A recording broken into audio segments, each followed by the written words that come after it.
Okay. അപ്പൊ നമ്മളിന്ന് teaching ആപ്റ്റിറ്റ്യൂഡിന്റെ മൂന്നാമത്തെ ക്ലാസ്സിലോട്ട് എത്തിയിരിക്കുകയാണ്. അപ്പൊ മൂന്നാമത്തെ ക്ലാസ് എന്ന് പറഞ്ഞു കഴിഞ്ഞാൽ നമ്മളുടെ ടീച്ചിങ് മെത്തേഡ്സ് ആണ്. ഇപ്പൊ പഠിപ്പിക്കേണ്ട രീതികൾ. ഇപ്പോ വളരെ പഠിച്ച് മനസ്സിലാക്കാനുള്ള രീതിക്കൊന്നുമില്ല. നമ്മൾ കേൾക്കുമ്പോൾ തന്നെ മനസ്സിലാവുന്ന കുറെ ടോപ്പിക്കുകളാണ്. അത് ജസ്റ്റ് കേട്ടിരുന്നാൽ മതി. നോട്ട് എഴുതുന്നവര് നോട്ട് എഴുതി വിട്ടാൽ മതി. ഓക്കെ. അപ്പോ നമുക്ക് ഇതിന്റെ മെയിൻ ആയിട്ട് രണ്ട് തരത്തിലായിട്ട് ടീച്ചിങ് മെത്തേഡ്സിനെ തരംതിരിക്കാം. എങ്ങനെയാ? ഒന്നാമത്തെ സ്റ്റുഡന്റ് സെന്റേർഡും രണ്ടാമത്തെ ചൈൽഡ് സെന്റേർഡും അല്ലേ? സ്റ്റുഡന്റ് സെന്റേർഡ് എന്ന് പറഞ്ഞു കഴിഞ്ഞാൽ കുട്ടിയുടെ അല്ലെങ്കിൽ വിദ്യാർത്ഥിയുടെ കേന്ദ്രീകരിച്ചുള്ള പഠനം പഠിപ്പിക്കല്. ടീച്ചർ സെന്റേർഡ് ആണെന്ന് വെച്ചാൽ ടീച്ചർക്ക് ഇമ്പോർട്ടൻസ് ഉള്ള, ടീച്ചർക്ക് കൂടുതൽ ഇമ്പോർട്ടൻസ് വരുന്ന പഠനം അല്ലേ? അത് ഏതൊക്കെയാ നോക്കാം. അപ്പൊ ആദ്യം സ്റ്റുഡന്റ് സെന്റേർഡിൽ നോക്കാം. സ്റ്റുഡന്റ് സെന്ററിൽ ആദ്യം വരുന്ന എന്താ? ഒരു ഡെമോക്രാറ്റിക് ആയിട്ടുള്ള ഒരു പഠനമായിരിക്കും. ഡെമോക്രാറ്റിക് എന്ന് പറഞ്ഞു കഴിഞ്ഞാൽ വിദ്യാർത്ഥിക്കായിരിക്കും എന്താ അവിടെ ഇമ്പോർട്ടൻസ്. വിദ്യാർത്ഥിയും ടീച്ചറും സാറും കുട്ടിയും ഒരേപോലെ തന്നെ എന്ത് ചെയ്യും? ക്ലാസ് റൂമിൽ ആക്ട് ചെയ്യും ഡെമോക്രാറ്റിക് ടീച്ചിങ്ങില്. അപ്പോ അതിൽ ആദ്യം വരുന്ന എന്താ? Inductive method. അപ്പോ ഇൻഡക്റ്റീവ് മെത്തേഡ് എന്താ? Teacher begins with specific example. എന്താണ്? ഓരോ എക്സാമ്പിളിലൂടെ ടീച്ചർ ക്ലാസ് എടുക്കാൻ തുടങ്ങും. ആ എക്സാമ്പിളുകള്, ഒബ്സർവേഷൻസ്, അതേപോലെ ഓരോ കേസുകള്, അങ്ങനെ അങ്ങനെ ഓരോന്നോരോന്നായിട്ട് കുട്ടിക്ക് പറയും. അങ്ങനെ എന്ത് ചെയ്യും? ഒരു ജനറൽ റൂളിലോട്ട്, അതായത് എന്താണ്? എക്സാമ്പിളിൽ നിന്ന് റൂളിലോട്ടുള്ള ഒരു യാത്രയാണ് എന്ത്? ഇൻഡക്റ്റീവ് മെത്തേഡിൽ ഉണ്ടാവുന്നത്, ഇൻഡക്റ്റീവ് മെത്തേഡ് ടീച്ചിങ്ങിൽ വരുന്നത്. അപ്പൊ എന്താണ്? ലോജിക്കൽ ആയിരിക്കും. അത് logical as well as psychological. അതേപോലെ helps to develop scientific attitude among students. കുട്ടികളിലെ ശാസ്ത്ര ചിന്താഗതി കൂടുതലാക്കാൻ വേണ്ടിയിട്ട്, സയന്റിഫിക് ആറ്റിറ്റ്യൂഡ് കൂട്ടാൻ വേണ്ടിയിട്ട് ഈ ടൈപ്പിലുള്ള ടീച്ചിങ് മെത്തേഡ് ഉപകരിക്കും. Helps in concept formation, critical thinking and long lasting hearing. Okay, long lasting learning. Long lasting learning എന്ന് പറഞ്ഞു കഴിഞ്ഞാൽ കുറെ കാലം പഠിച്ചത് മറക്കാതെ കുറെ കാലം ഓർത്തു വെക്കാനുള്ള കഴിവ് അല്ലേ? നേരവണ്ണം പഠിച്ചു കഴിഞ്ഞാൽ നമ്മൾ എന്ത് ചെയ്യും? കുറെ കാലം ഓർത്തു വെക്കും. ഇൻഡക്റ്റീവ് മെത്തേഡിൽ അതാണ് എന്തുണ്ടാവുന്നത്? ടീച്ചർ ആദ്യം തന്നെ ഒരു കാര്യം പറയാണ്ട് അതിന്റെ ഓരോ എക്സാമ്പിളുകൾ, നമ്മൾ ഇന്നലെ പറഞ്ഞ പോലെ ഓൾ മെറ്റൽസ് ആർ സോളിഡ് എന്നുള്ളതിന്റെ പറഞ്ഞിരുന്നില്ലേ? അപ്പൊ അതിന് ഓരോ എക്സാമ്പിളുകൾ പറഞ്ഞ്, അയേണിന്റെ എക്സാമ്പിൾ പറഞ്ഞ്, ഗോൾഡിന്റെ എക്സാമ്പിൾ പറഞ്ഞ്, പിന്നെയാണ് എന്ത് പറയുന്നത്? ഏറ്റവും last all metals are solid എന്ന് പറയുന്ന ഭാഗത്തോട്ട് എത്തുന്നത്. ഓൾ മെറ്റൽസ് ആർ സോളിഡ് ആണോ അല്ലേ എന്നുള്ളത് ഒരു വേറൊരു കാര്യം അല്ല എന്നുള്ളത് നമുക്കറിയാം. അടുത്താണ് എന്ത്? Brain storming method. Brain storming എന്ന് പറഞ്ഞു കഴിഞ്ഞാൽ നമുക്ക് എല്ലാവർക്കും അറിയാം ബ്രെയിൻ സ്റ്റോമിംഗ് എന്താന്നുള്ളത്. നമ്മൾ കോളേജുകളിൽ പഠിക്കുമ്പോഴും ഒക്കെ യൂസ് ചെയ്തിരുന്ന ഒരു കാര്യം തന്നെയാണ് എന്ത്? Brain storming. ഇപ്പൊ എന്താ അവിടെ ചെയ്യുന്നത്? ചെറിയ ചെറിയ ഗ്രൂപ്പുകളാക്കി മാറ്റും. Creative group activity encouraged to generate as many ideas, thoughts, solutions as possible on a given topic. നമുക്ക് ഒരു ടോപ്പിക് തന്നു കഴിഞ്ഞു കഴിഞ്ഞാൽ, ഒരു ടോപ്പിക് അല്ലെങ്കിൽ ഒരു പ്രോബ്ലം തന്നു കഴിഞ്ഞു കഴിഞ്ഞാൽ അതില് ഒന്നിലധികം ആൻസേഴ്സ് എന്ത് ചെയ്യാൻ കിട്ടും? നമുക്ക് കിട്ടും. ഇതൊരു ആൻസർ ആയിരിക്കും, ഇതൊരു ആൻസർ ആയിരിക്കും, ഇതൊരു ആൻസർ ആയിരിക്കും, അങ്ങനെ അങ്ങനെ കിട്ടും അല്ലെ? ബ്രെയിൻ സ്റ്റോമിംഗ് മെത്തേഡിൽ അതാണ് ഉണ്ടാവുന്നത്. എന്ത് ചെയ്യും? ഒന്നിലധികം as many ideas, thoughts, solutions as possible കിട്ടുന്നത്ര കിട്ടും. എങ്ങനെ? Without fear criticism. ഈ കിട്ടിയ ഉത്തരം ശരിയാണോ എന്ന് കുട്ടിക്ക് പേടിക്കേണ്ടതില്ല. അത് വേറൊരാൾ ക്രിട്ടിസൈസ് ചെയ്യില്ല. അല്ലാണ്ട് തന്നെ നമുക്ക് എന്ത് ചെയ്യാൻ കിട്ടും? കൂടുതൽ കൂടുതൽ ആൻസേഴ്സ് കിട്ടും. ഇത് ആരാ പ്രൊപ്പോസ് ചെയ്തത്? അലക്സ് ഓസ്ബോൺ ആണ് എന്ത് ചെയ്തത്? പ്രൊപ്പോസ് ചെയ്തിട്ടുള്ളത് ബ്രെയിൻ സ്റ്റോമിംഗ് മെത്തേഡ്. ഒരു കൊളാബറേറ്റീവ് ലേണിംഗ്. കൊളാബറേറ്റീവ് ലേണിംഗ് എന്ന് പറഞ്ഞു കഴിഞ്ഞാൽ പരസ്പര സഹായത്തോടെ, ഒരു കുട്ടിയായിട്ടല്ലല്ലോ, കുറെ കുട്ടികൾ ഒരുമിച്ചിരുന്നിട്ട് പല ആൻസേഴ്സ് കണ്ടുപിടിക്കുകയല്ലേ ഇവിടെ ചെയ്യുന്നത്. അതെല്ലാം കൂടി കമ്പൈൻ ചെയ്യുന്നു. Encourages creativity and active participation. നമ്മളുടെ ഈ കൊളാബറേറ്റീവ് ലേണിംഗിന്റെ ഏറ്റവും വലിയ ഇമ്പോർട്ടന്റ് ആയിരുന്നു എന്ത്? Active participation. നമ്മൾ മുന്നത്തെ ക്ലാസ്സുകളിലൊക്കെ പറഞ്ഞിട്ടുണ്ട്. Okay, teacher must set clear rules, guide discussions, filter ideas. അതായത് ടീച്ചർ കറക്റ്റ് ആയിട്ടുള്ള ഉത്തരം കണ്ടുപിടിക്കുമ്പോൾ നോക്കേണ്ട കുറെ റൂളുകളും, അതേപോലെ തന്നെ എന്താ ഈ ഗൈഡ്, ഡിസ്കഷൻ, ഈ സാധനങ്ങൾ, ഫിൽട്ടർ ഐഡിയാസ്, ഇതൊക്കെ ടീച്ചർ ചെയ്യേണ്ടതുണ്ട്. അല്ലെങ്കിൽ നമുക്ക് കറക്റ്റ് ആയിട്ടുള്ള ഒരു ഔട്ട്പുട്ട് കുട്ടികളുടെ ഭാഗത്ത് ഉണ്ടാവില്ല. നമ്മൾ കറക്റ്റ് ഒരു ഗൈഡ് ലൈൻ കൊടുക്കാതിരുന്നു കഴിഞ്ഞാൽ കുട്ടിയുടേതായിട്ടുള്ള ചിന്തകളിലൂടെ കുറെ ഭാഗങ്ങളിലോട്ട് കടന്നുപോയി ഇതുമായിട്ടൊരു ബന്ധമില്ലാത്ത ആൻസറിലോട്ട് എത്താൻ ഇതില് ചാൻസ് വരും അല്ലേ? അതെ. ഇനി അടുത്ത് വരുന്നതാണ് എന്ത്? മൂന്നാമത്തെ പ്രൊജക്ട് മെത്തേഡ്. പ്രൊജക്ട് മെത്തേഡ് എന്താ? ഒന്നുമില്ല, പ്രൊജക്ട് ചെയ്യിപ്പിക്കുക. Project is a whole hearted purposeful activity. ഒരു പർപ്പസ്ഫുൾ ആക്ടിവിറ്റി ആയിരിക്കണം. Proceeding in a social environment. ഇത് WH കിൽപാട്രിക് എന്ന് പറഞ്ഞിട്ടുള്ള ഒരാളാണ് പറഞ്ഞത്. അദ്ദേഹമാണ് എന്ത് പറഞ്ഞിട്ടുള്ളത്? പ്രൊജക്ട് മെത്തേഡ് പ്രൊപ്പോസ് ചെയ്തിട്ടുള്ളത്. Okay, project is a whole hearted purposeful activity proceeding in a social environment. Okay, types of projects. എങ്ങനെയൊക്കെ പ്രൊജക്ട് ഉണ്ടാവുക? കൺസ്ട്രക്റ്റീവ് പ്രൊജക്ട് ഉണ്ടാവും, ആർട്ടിസ്റ്റിക് പ്രൊജക്ട് ഉണ്ടാവും, പ്രോബ്ലം സോൾവിംഗ് പ്രൊജക്ട് ഉണ്ടാവും, എക്സ്പെരിമെന്റൽ പ്രൊജക്ട് ഉണ്ടാവും. ഇതൊന്നും അധികം പറഞ്ഞു പോകേണ്ട കാര്യമില്ല എന്നാണ് എനിക്ക് തോന്നുന്നത്. ഇതൊക്കെ എല്ലാവർക്കും അറിയുന്ന കാര്യങ്ങൾ തന്നെയായിരിക്കും, അല്ലേ? ഇനി ഒരു പ്രൊജക്ടിന്റെ കാര്യങ്ങളിൽ നമ്മൾ എന്തൊക്കെ ചെയ്യണം? ആദ്യം ഒരു സിറ്റുവേഷൻ ക്രിയേറ്റ് ചെയ്യണം, അത് നമ്മളുടെ പ്രൊജക്ടിനെ സെലക്ട് ചെയ്യേണ്ടതായിരിക്കണം. അതിനുശേഷം എന്ത് ചെയ്യും? നമ്മൾ പ്രൊജക്ട് പ്ലാൻ ചെയ്യാൻ തുടങ്ങും. എങ്ങനെയൊക്കെ ചെയ്യാമെന്നുള്ളത് പ്ലാൻ ചെയ്യാൻ തുടങ്ങും. അങ്ങനെ എങ്ങനെയൊക്കെ ചെയ്യാന്നുള്ളത് പ്ലാൻ ചെയ്ത് കഴിഞ്ഞ് കഴിഞ്ഞാൽ എന്ത് കിട്ടും? നമ്മൾ അവസാനം പ്രൊജക്ട് എക്സിക്യൂട്ട് ചെയ്യും, അല്ലെ? എക്സിക്യൂട്ട് ചെയ്തിട്ട് ലാസ്റ്റ് ടീച്ചറിനടുത്ത് കൊണ്ടുപോയിട്ട് ഇവാലുവേറ്റ് ചെയ്യും. അതേപോലെ അത് റെക്കോർഡിങ് ചെയ്യും. ഇത്രയും കാര്യങ്ങളല്ലേ ഒരു പ്രൊജക്റ്റിൽ എപ്പോഴും ചെയ്യാറുള്ളത്. ഇതൊക്കെ നമുക്ക് ബേസിക് ആയിട്ട് അറിയാവുന്ന കാര്യങ്ങളല്ലേ? അപ്പൊ അത് വീണ്ടും പറയേണ്ട ആവശ്യമൊന്നുമില്ല. ഇനി കൺസ്ട്രക്ട് എക്സാമ്പിൾ കാണിച്ചാൽ പറഞ്ഞുതരാം. ചോദിക്കാന്ന് വെച്ചാൽ ഈ കൺസ്ട്രക്റ്റീവ് എന്ന് പറഞ്ഞു കഴിഞ്ഞു കഴിഞ്ഞാൽ ഇപ്പൊ ഒരു സാധനം കൺസ്ട്രക്ട് ചെയ്യുന്ന ടൈപ്പ് പ്രൊജക്ടുകൾ, അതായത് ഇപ്പൊ എങ്ങനെയാ പറയാ, ഒരു ചാർട്ടുകള്, ഗ്രാഫ്, ഇതൊക്കെ ടീച്ചർ നമ്മളടുത്ത് കൺസ്ട്രക്ട് ചെയ്ത് വരാൻ പോയി പറഞ്ഞു വിചാരിച്ചോളൂ. അതെന്താണ്? ഒരു കൺസ്ട്രക്റ്റീവ് പ്രൊജക്ടിന്റെ ഒരു എക്സാമ്പിൾ ആണ്. ഈ ആർട്ടിസ്റ്റിക് എന്ന് പറഞ്ഞു കഴിഞ്ഞാൽ നമ്മളടുത്ത് ഒരു ചിത്രം വരച്ചു കൊണ്ടുവരാൻ പറയുകയാണ് ടീച്ചർ. ഇതുമായിട്ട് ബന്ധപ്പെട്ട അതിനെ കുറിച്ച് ബന്ധപ്പെട്ട കാര്യങ്ങളെ കുറിച്ചുള്ള ചിത്രങ്ങൾ വരച്ചു കൊണ്ടുവരാൻ പറയുന്നു, അല്ലെങ്കിൽ കാർഡ്സ് ഉണ്ടാക്കി കൊണ്ടുവരാൻ പറയുന്നു, എനിമൽസിന്റെ കാർഡ്സ് ഉണ്ടാക്കി കൊണ്ടുവരാൻ പറയുന്നു. ഇതൊക്കെ എന്താണ്? ആർട്ടിസ്റ്റിക് ആയിട്ടുള്ളതാണ്. എന്നാൽ പ്രോബ്ലം സോൾവിംഗ് എന്ന് പറഞ്ഞു കഴിഞ്ഞാൽ പ്രോബ്ലം സോൾവിംഗ് ടൈപ്പ് ആയിട്ടുള്ള പ്രൊജക്ടുകളായിരിക്കും ഉണ്ടാവുന്നത്. എക്സ്പെരിമെന്റൽ ഡ്രില്ല് എന്നൊക്കെ പറഞ്ഞു കഴിഞ്ഞാൽ എന്തായിരിക്കും? ഒരു ഫസ്റ്റ് എയ്ഡ് കിറ്റ് കുട്ടിയോട് ഉണ്ടാക്കി കൊണ്ടുവരാൻ പറയണ വിചാരിച്ചു. എന്താണ്? എക്സ്പെരിമെന്റ് അല്ല ചില ഡ്രില്ല് ഒക്കെ ആയിട്ട് ബന്ധപ്പെട്ട കാര്യങ്ങളായിരിക്കും ഉണ്ടാവുന്നത്, അല്ലേ? ഇനി നമ്മൾ നേരത്തെ ഏതായിരുന്നു?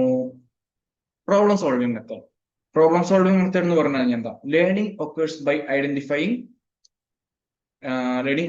Identifying problem, analysing it and finding solutions through reasoning and experience, അല്ലേ? ഇതെങ്ങനെ ലേണിംഗ് ഒക്കെ ചെയ്യുന്നത്? അതായത് കുട്ടി പഠിക്കുന്നത് എങ്ങനെയാ? ഒരു പ്രോബ്ലം ഐഡന്റിഫൈ ചെയ്ത് അതിനെ അനലൈസ് ചെയ്ത് അതിനുള്ള സൊല്യൂഷൻസ് കണ്ടുപിടിക്കുന്നു. അപ്പൊ അതേപോലെ തന്നെയാണ് എന്ത്? പ്രോബ്ലംസിനുള്ള സൊല്യൂഷൻസ് കണ്ടുപിടിച്ചിട്ടാണ് എങ്ങനെ ഉണ്ടാവുന്നത്? പ്രോബ്ലം സോൾവിംഗ് മെത്തേഡ് ഉണ്ടാവുന്നത്. Dealing with real or hypothetical എന്ന് പറഞ്ഞു കഴിഞ്ഞാൽ കാൽപ്പനികമായിട്ടുള്ളത് അല്ലെങ്കിൽ സാങ്കല്പികമായിട്ടുള്ള പ്രോബ്ലംസ്. അതായത് ഇപ്പൊ ഒരു ടീച്ചറെ കുട്ടിക്ക് കുറെ ക്വസ്റ്റ്യൻസ് കൊടുക്കുകയാണ്. അപ്പൊ നമുക്ക് പറയാം ഈ ഹൈപ്പോത്തറ്റിക്കൽ പ്രോബ്ലത്തിന്റെ എക്സാമ്പിൾ പറയാൻ ഞാൻ പറയാണ്, രാമു എന്ത് ചെയ്യാണ്? ഒരു ബിൽഡിങ്ങിന്റെ മുകളിൽ നിന്നും ചാടുന്നു. ഒരിക്കലും രാമു ചാടേണ്ട ആവശ്യമില്ല. ആ ചാടുമ്പോൾ രാമുവിന്റെ ഭാരം കുറയുമ്പോൾ കൂടും. അങ്ങനത്തെ സാധനം ഹൈപ്പോത്തറ്റിക്കൽ ആയിട്ടുള്ള ഒരു കണ്ടീഷൻ ആയിരിക്കും. അതൊരിക്കലും റിയൽ ആയിട്ടുള്ള സാധനം ആയിരിക്കില്ല. അങ്ങനെ വരുന്ന ക്വസ്റ്റ്യൻസ്. അല്ലച്ച ഒരു 100 പഴം വാങ്ങുന്നു, അല്ലച്ച 1000 പഴം വാങ്ങുന്നു ഒരു കുട്ടി എന്നൊക്കെ പറയില്ലേ? ഒരു കുട്ടിയും ഒരു കടയിൽ പോയിട്ട് 1000 പഴം വാങ്ങാറില്ല. ചുമ്മാ എക്സാമ്പിൾ പറഞ്ഞുള്ളൂ, കറക്റ്റ് എക്സാമ്പിൾ ആയിട്ട് എടുക്കുന്നു. ഓക്കെ,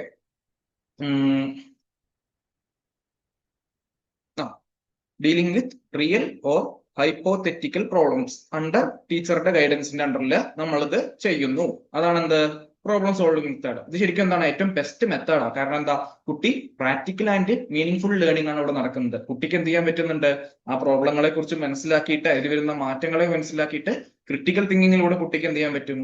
കാര്യങ്ങള് പഠിക്കാൻ പറ്റും, അല്ലേ? അടുത്തത് വരുന്ന എന്താണ്? എന്ത്? Questionnaire method. ക്വസ്റ്റ്യനെയർ മെത്തേഡ് എന്ന് പറഞ്ഞാൽ എന്താ? ഒരു ലാബിലൊക്കെ ചെയ്യുന്നുണ്ട്. Laboratory method making learning practical, experiential and scientific. എന്താണ്? ഒരു ലാബോറട്ടറി മെത്തേഡാണ്. നമ്മളുടെ ലേണിംഗ് എങ്ങനെയാണ്? പ്രാക്ടിക്കൽ, എക്സ്പീരിയൻഷ്യൽ ആൻഡ് സയന്റിഫിക് ആയിട്ട് ലേണിംഗിന് വേണ്ടിയിട്ട് നമ്മൾ ഉപയോഗിക്കുന്ന ഒരു മെത്തേഡാണ് എന്ത്? Questionnaire method. Requires resource, time and careful teacher guidance. അതിനെന്ത് വേണം? നല്ല ടൈം എടുക്കും, കെയർഫുൾ ചെയ്തിട്ട് വേണം ചെയ്യാം. അപ്പൊ ഇതിൽ എന്താ ഉണ്ടാവുന്നത്? Strengthen connection between theory and practice. നമ്മളിപ്പോ ലാബിൽ പോയിട്ട് ഒരു കാര്യം ചെയ്യുമ്പോൾ അതല്ലേ ഉണ്ടാവുന്നത്? നമ്മളൊരു തിയറി ആയിട്ടുള്ള സാധനമായിരിക്കും എന്തുണ്ടാവുക? നമ്മൾ ലാബിൽ പോയിട്ട് ഓരോ കുപ്പികൾ എടുക്കുന്നു, ആസിഡ് ഇങ്ങനെ ഒഴിക്കുന്നു, അടുത്ത കുപ്പി എടുക്കുന്നു, ആസിഡ് ഒഴിക്കുന്നു. അപ്പൊ എന്താണ്? നമ്മളുടെ തിയറിയാണ് എന്തുണ്ടാവുന്നത്? പ്രാക്ടിക്കലായിട്ട് മാറുന്നത്. അപ്പൊ എന്താണ്? കൂടുതൽ കണക്ഷൻ കിട്ടും. തിയറിയും പ്രാക്ടിക്കലും തമ്മിലുള്ള കണക്ഷൻ കുട്ടിക്ക് വരും. അപ്പൊ അത് മറക്കില്ല. കുറെ കാലം എന്ത് ചെയ്യാൻ പറ്റും? നിൽക്കാൻ പറ്റും കുട്ടിയുടെ മനസ്സിൽ. അത് പക്ഷെ എന്താണ്? കെയർഫുള്ളി ചെയ്യാൻ പാടുള്ളൂ. ഒരു ടീച്ചറുടെ ഗൈഡൻസിൽ മാത്രമേ ഈ മെത്തേഡ് ചെയ്യാൻ പാടുള്ളൂ, അല്ലേ? ഇനി ഹ്യൂറിസ്റ്റിക് മെത്തേഡ് എന്ന് പറഞ്ഞു കഴിഞ്ഞാൽ കുട്ടിയുടെ ഭാഗമായിട്ട് ഓരോ കാര്യങ്ങൾ കണ്ടുപിടിക്കുകയാണ്. അതായത് ഇപ്പൊ ഒരു കാര്യം ടീച്ചർ എന്ത് ചെയ്യും, കുട്ടിയുടെ മുന്നിൽ ഒരു പ്രോബ്ലം കൊടുക്കും, പക്ഷെ അതിന്റെ സൊല്യൂഷൻ ടീച്ചർ പറയില്ല. അതെങ്ങനെയാ നടക്കുക എന്ന് ടീച്ചർ പറയില്ല. കുട്ടികളെ കൊണ്ട് ടീച്ചർ എന്ത് ചെയ്യും, ഈ സാധനത്തിനെ പറയിപ്പിക്കും. കുട്ടികൾ ഓരോ ഫാക്ടുകളായിട്ട് ഡിസ്കവർ ചെയ്ത്, ഓരോ പ്രിൻസിപ്പിൾസ് ആയിട്ട് ഡിസ്കവർ ചെയ്ത് മെല്ലെ മെല്ലെ അവരെന്ത് ചെയ്യും, ഓരോ സൊല്യൂഷൻസിലോട്ട് എത്തും ത്രൂ ദംസെൽസ്. ഗൈഡഡ് ഇൻക്വയറി, ഒരു ഗൈഡഡ് ഇൻക്വയറി എന്ന് പറഞ്ഞു കഴിഞ്ഞാൽ ടീച്ചറുടെ ഒരു ഗൈഡഡ് ഇൻക്വയറി ഉണ്ടായിരിക്കും. പിന്നെ നമുക്ക് എന്ത് ചെയ്യാൻ പറ്റില്ല, കൂടുതലായിട്ട് എക്സ്പ്ലോർ ചെയ്ത്, കുട്ടികളുടെ ഭാഗത്ത് നിന്ന് നോക്കുകയാണെന്ന് വെച്ചാൽ കൂടുതലായിട്ട് എക്സ്പ്ലോർ ചെയ്തിട്ട് നമുക്ക് പഠിക്കാൻ പറ്റും. Rather than being told, directly told by teacher. ഒരു ലോ അല്ലെങ്കിൽ ഇപ്പൊ എന്താ പറയാ, ഇപ്പൊ ന്യൂട്ടന്റെ ഒന്നാം ചലന നിയമം വിചാരിച്ചോളൂ. ന്യൂട്ടന്റെ ഫസ്റ്റ് ലോ ടീച്ചർക്ക് വാണിച്ചാൽ എന്ത് ചെയ്യാൻ പറ്റും, നമുക്ക് നേരിട്ട് അങ്ങോട്ട് പറഞ്ഞു പഠിപ്പിക്കാൻ പറ്റും. പക്ഷേ അതിന് പകരം ടീച്ചർക്ക് വാണിച്ചാൽ എന്താ, ഒരു എക്സാമ്പിൾ പറയുകയാണെന്ന് വെച്ചാല്, ഹ്യൂറിസ്റ്റിക് മെത്തഡിൽ എക്സാമ്പിൾ പറയുകയാണെന്ന് വെച്ചാൽ എന്താ, ന്യൂട്ടന്റെ ഒന്നാം ചലന നിയമം എന്താ, every body continues in its state of rest or its motion unless it is compelled by an unbalanced external force എന്നാണല്ലോ അതിൻ്റെ ഇത്. അപ്പൊ ടീച്ചർക്ക് എന്ത് ചെയ്യാൻ വേണം വെച്ചാൽ അതോട് പറഞ്ഞു പഠിപ്പിക്കാം. അല്ലെങ്കിൽ ടീച്ചർ എന്ത് ചെയ്യാണ്, ഇപ്പൊ നമ്മൾ എക്സാമ്പിൾ പറഞ്ഞു, ടീച്ചർ ഇങ്ങനെ പറയാണ്, ഞാനിപ്പോ ടീച്ചർ എന്ത് ചെയ്തു, ഒരു കുട്ടീനെ ഒരു ബെഞ്ചിലിരുത്തിയിട്ട് ടീച്ചർ എന്ത് ചെയ്തു, ബെഞ്ച് അങ്ങോട്ട് തള്ളി. ടീച്ചർ ബെഞ്ച് തള്ളി. അപ്പൊ എന്തായി, ഈ കുട്ടി പിന്നിക്ക് വന്നു. അപ്പൊ പിന്നിക്ക് വന്നപ്പോ എന്തായി, അത് എന്തുകൊണ്ടാന്ന് ചോദിച്ചു. എന്തുകൊണ്ടാന്ന് ചോദിച്ചപ്പോ കുട്ടിക്ക് ഞാൻ ആലോചിച്ച്, കുട്ടി എന്ത് പറഞ്ഞു, ടീച്ചർ തള്ളിയും കൊണ്ട്. അപ്പൊ അത്രയും നേരം എന്തായി, കുട്ടി ഇരുന്ന സ്ഥലത്ത് നിന്ന് പെട്ടെന്നൊരു മാറ്റം ടീച്ചർ പുറത്തുനിന്ന് കൊടുത്തു എന്ന് കുട്ടിക്ക് മനസ്സിലായി. അങ്ങനെ എന്തായി, കുട്ടിക്ക് ന്യൂട്ടന്റെ ഒന്നാം ചലനത്തിന്റെ കാര്യങ്ങൾ മനസ്സിലാവുന്നു. അതേപോലെയാണ് പഠിപ്പിക്കേണ്ടത് ഹ്യൂറിസ്റ്റിക് മെത്തേഡില്. അതായത് ടീച്ചർ ഡയറക്റ്റ് പറയില്ല, കുട്ടികളെ കൊണ്ട് ഓരോരോ എക്സാമ്പിൾസിലൂടെ പറയിപ്പിക്കുന്നതാണ് എന്ത്, ഹ്യൂറിസ്റ്റിക് മെത്തേഡ്. ഓക്കെ, അപ്പൊ ഇതിലെന്താ, കുട്ടികൾ ഇൻഡിപെൻഡന്റ്ലി ലേൺ ചെയ്യാൻ പഠിക്കും. പക്ഷെ അതിനെന്ത് ചെയ്യും, ഓരോ കുട്ടികൾ ഇൻഡിപെൻഡന്റ്ലി ലേൺ ചെയ്യുമ്പോൾ അതിനനുസരിച്ച് ടൈം എടുക്കും. റിക്വയർസ് മോർ ടൈം, ഗൈഡൻസ് വേണം, അതേപോലെ കുറച്ചും കൂടി റിസോഴ്സ് ഒക്കെ വേണ്ടി വരും. ഓക്കെ, അടുത്ത് വരുന്നത് പ്ലേ വേ മെത്തേഡ്. പ്ലേ വേ മെത്തേഡ് എന്ന് പറഞ്ഞു കഴിഞ്ഞാൽ നമ്മൾ ചെറിയ കുട്ടിയാകുമ്പോൾ ചെറിയ കുട്ടിയാകുമ്പോൾ ഉണ്ടാവില്ല ഓരോ ഗെയിമുകളിലൂടെ കുട്ടികളെ പഠിപ്പിക്കുന്നത്. ഓരോ വട്ടത്തിൽ നിന്ന് ഓരോ ഗെയിമുകളിലും കളിക്കാം, അല്ലെച്ചാൽ സൂര്യൻ ഭൂമി എന്ന് പറഞ്ഞിട്ട് ഓരോ ഗെയിം, കുളങ്കര, അങ്ങനത്തെ ഓരോ ഗെയിമുകളിലൂടെ പറഞ്ഞിട്ട് ഓരോ കാര്യങ്ങൾ പഠിപ്പിക്കുകയാണ്. അങ്ങനെ പറയുന്നതിനാണ് എന്ത്, പ്ലേ വേ മെത്തേഡ്. ലേണിംഗ് വൈൽ പ്ലേയിങ് അല്ലെ, അത് ചെറിയ കുട്ടികളാണ് മെയിനായിട്ട് ഉപയോഗിക്കുന്നത്. അടുത്താണ് എന്ത്, മോണ്ടിസോറി മെത്തേഡ്. മോണ്ടിസോറി മെത്തേഡ് ആരാ പ്രൊപ്പോസ് ചെയ്തത്, നമുക്ക് എല്ലാവരും കേട്ടിട്ടുള്ള ഇമ്പോർട്ടന്റ് ആണ്. മോണ്ടിസോറി മെത്തേഡ് മെറിയ മോണ്ടിസോറിയാണ് എന്ത് ചെയ്തിട്ടുള്ളത്,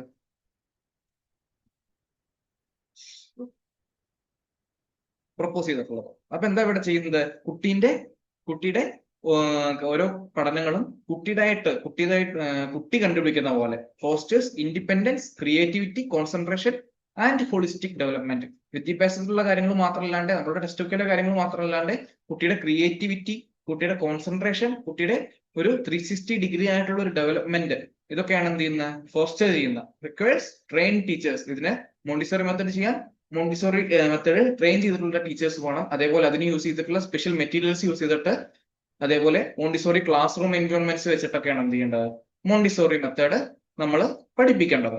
ചില സ്കൂളുകളിലൊക്കെ മോണ്ടിസോറി മെത്തേഡ് കേരളത്തിൽ ചെയ്തു വരുന്നതായിട്ട് കണ്ടിട്ടുണ്ട്. അടുത്താണ് എന്ത്, Kinder garden method. Kinder garden method propose ചെയ്തത് ഫ്രോബൽ എന്ന് പറഞ്ഞിട്ടുള്ള ഒരു ശാസ്ത്രജ്ഞനാണ്. ഫ്രോബൽ കിൻഡർ ഗാർഡനിലാണല്ലോ ഈ ബെല്ലുകളൊക്കെ വെച്ചിട്ടുള്ള പരിപാടികളൊക്കെ ഉണ്ടാവും, മണികളൊക്കെ കുട്ടികളെ കൊണ്ട് ആലോചിക്കുകയാണ്. ഓക്കെ, ഫ്രോബലിലാണ് പ്രപ്പോസ് ചെയ്തിട്ടുള്ളത്. അതെന്താ, ഇതേ നേരത്തെ പറഞ്ഞ പോലെ തന്നെയാണ്, പ്ലേ ബേസ്ഡ്, ഒരു child centred, holistic, focusing on emotional, social, physical and cognitive development. നമ്മൾ ഈ ചെറിയ കുട്ടികളെ കിൻഡർ ഗാർഡനിൽ കൊണ്ടുപോകുമ്പോൾ തന്നെ അല്ലേ കുട്ടികളെ കളിക്കുക, അതിന്റെ ഒപ്പം ചെറിയ മോറൽ വാല്യൂസ് കുറേശ്ശെ പഠിക്കുക, ഒരു ഹോളിസ്റ്റിക് ആയിട്ടുള്ള ഒരു ഡെവലപ്മെന്റ് കുട്ടിയെ ഉണ്ടാക്കുക, ഇതൊക്കെ തന്നെ അല്ലേ. ഇനി അടുത്താണ് എന്ത്, ഡാൾട്ടൺ മെത്തേഡ്. ഇപ്പൊ ഡാൾട്ടൺ മെത്തേഡ് ആരായിരിക്കും പ്രപ്പോസ് ചെയ്തിട്ടുണ്ടായിരിക്കുക, ഒബിയസ്ലി ഡാൾട്ടൺ അല്ലേ. പക്ഷെ അങ്ങനെയല്ല, ഡാൾട്ടൺ അല്ല, ഹെലൻ